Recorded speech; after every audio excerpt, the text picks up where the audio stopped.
السلام علیکم ناظرین، امید ہے کہ آپ سب خیریت سے ہوں گے، ٹھیک ٹھاک ہوں گے۔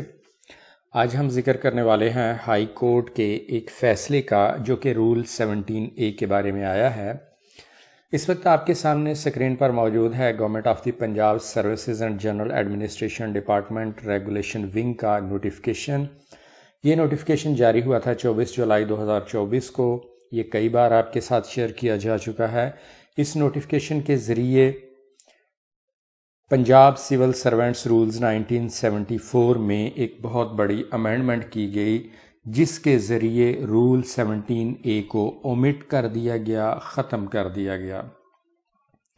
یعنی 24 جولائی 2024 اور اس کے بعد اگر کوئی سرکاری ملازم دوران سروس فوت ہو جائے یا کوئی میڈیکل گراؤنڈز پر ریٹائر ہو تو ان کے بچوں کو جو رول 17A کے تحت سکیل 1 تا 11 کی جاب ملتی تھی اسے ختم کر دیا گیا۔ اب یہاں پر سوالات پیدا ہوئے کہ جو پینڈنگ کیسز پڑے ہیں، وہ لوگ جن کی ڈیتھ 24 جولائی 2024 سے پہلے ہو چکی تھی یا انہیں ان کیپیسیٹیٹڈ قرار دے دیا گیا تھا، میڈیکل گراؤنڈز پر ریٹائرمنٹ لے چکے تھے، تو ان کے بچے تو اہل ہیں اس جاب کے لیے، انہیں تو جاب ملتی ہے، ان کا تو حق قائم ہے کیونکہ وہ پینڈنگ کیسز ہیں جو کہ جاب کے اہل تھے۔ تو اس معاملے میں ڈپارٹمنٹس نے جابز دینے سے انکار کر دیا اور ڈپارٹمنٹس نے ہائر اتھارٹیز سے کلیریفیکیشنز مانگی۔ ہائر اتھارٹی کی طرف سے کلیریفیکیشنز آئیں، جن میں سے ایک کلیریفیکیشن یہ بھی تھی کہ چونکہ اب رول 17A ایگزسٹ نہیں کرتا، اس لیے اب کسی کو جاب نہیں ملے گی۔ گورنر پنجاب نے بھی ایک آرڈر جاری کیا کہ ان لوگوں کو یعنی پینڈنگ کیسز کو جاب دی جائے، لیکن تاحال اس پر بھی کوئی عمل درآمد نہیں ہوا، کسی کو جاب نہیں ملی۔ تو پھر یہ ہیں جی سید نور الہادی شاہ صاحب، جنہوں نے لاہور ہائی کورٹ سے رجوع کیا۔ انہوں نے ریٹ پٹیشن دائر کی۔ ریٹ پٹیشن کا نمبر ہے 13444۔ ان کا بھی چونکہ پینڈنگ کیس تھا تو انہوں نے یہ ریٹ پٹیشن دائر کی کہ ہمارا پینڈنگ کیس ہے، ہمیں تو جاب ملنی چاہیے۔ تو پھر اس پٹیشن کا فیصلہ آیا 14 اکتوبر 2024 کو۔ اس میں سارے معاملے کا جائزہ لیا گیا، رول 17A کے نوٹیفیکیشن کا ذکر کر دیا گیا، پھر اس کے بعد آنے والی کلیریفیکیشنز کے جو لیٹرز ہیں، نوٹیفیکیشنز ہیں، ان کا بھی ذکر کیا گیا۔ تو ان ساری چیزوں کا ذکر کیا گیا اور یہ بھی جائزہ لیا گیا کہ کہیں پالیسی میکرز نے جان بوجھ کر تو ایسا نہیں کیا کہ پینڈنگ کیسز کو بھی جاب نہ دی جائے، لیکن وہاں پر بھی ایسے الفاظ نہیں ملے کہ انہوں نے جان بوجھ کر ایسا کیا ہو۔ پینڈنگ کیسز کا تو انہوں نے ذکر ہی نہیں کیا، انہوں نے 24 جولائی 2024 کے بعد والے معاملات کا ذکر کیا ہے۔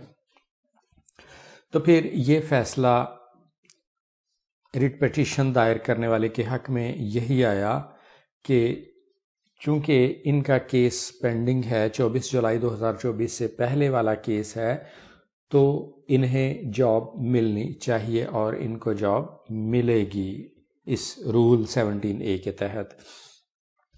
یہ ایک اچھا فیصلہ ہے۔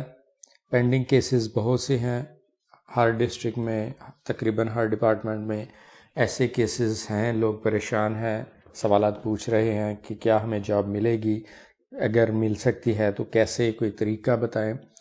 تو یہ ایک ایگزامپل سیٹ ہو گئی، ہائی کورٹ نے، ملتان بینچ نے یہ فیصلہ دے دیا کہ پینڈنگ کیسز کو جاب ملے گی۔ اب اس شخص کو تو جاب مل گئی، لیکن باقی لوگوں کو اس ڈیسیژن کی بنا پر باقی لوگوں کو ایسی جاب نہیں ملے گی۔ اس کا ایک طریقہ تو یہ ہے کہ گورنمنٹ نوٹیفیکیشن جاری کر دے کہ پینڈنگ کیسز کو رول 17A والی جاب ملے گی، پھر تو سب کو مل جائے گی۔ لیکن اگر وہ نوٹیفیکیشن جاری نہیں ہوا تو پھر اسی طرز پر لوگوں کو ریٹ پٹیشن دائر کرنا پڑے گی۔ اب یہ ایک فیصلہ آ چکا ہے تو اس کو ریفرنس کے طور پر اس کا ذکر کیا جا سکتا ہے اور ان کے ڈیسیژن فیصلے جلدی آ جائیں گے۔ تو یہ ایک مثال سیٹ ہو گئی، باقی لوگ یا تو اس نوٹیفیکیشن کا انتظار کر لیں یا پھر اسی طرح ریٹ پٹیشن دائر کی جا سکتی ہے۔ تو ناظرین یہ تھی آج کی ویڈیو جس میں یہ آپ کے ساتھ شیئر کیا گیا کہ لاہور ہائی کورٹ کے ملتان بینچ نے رول 17A کے پینڈنگ کیس کا فیصلہ دیا ہے کہ ان کو پینڈنگ کیس والوں کو، یعنی وہ لوگ جن کی ڈیتھ 24 جولائی 2024 سے پہلے ہو چکی ہے یا وہ میڈیکل گراؤنڈز پر ریٹائر ہوئے ہیں، ان کے بچوں کو رول 17A کے تحت جاب ملنی چاہیے۔ اگر ویڈیو پسند آئے تو چینل سبسکرائب کر لیں، اپنا خیال رکھیں، ملتے ہیں نیکسٹ ویڈیو کے ساتھ، تب تک کے لیے اللہ حافظ۔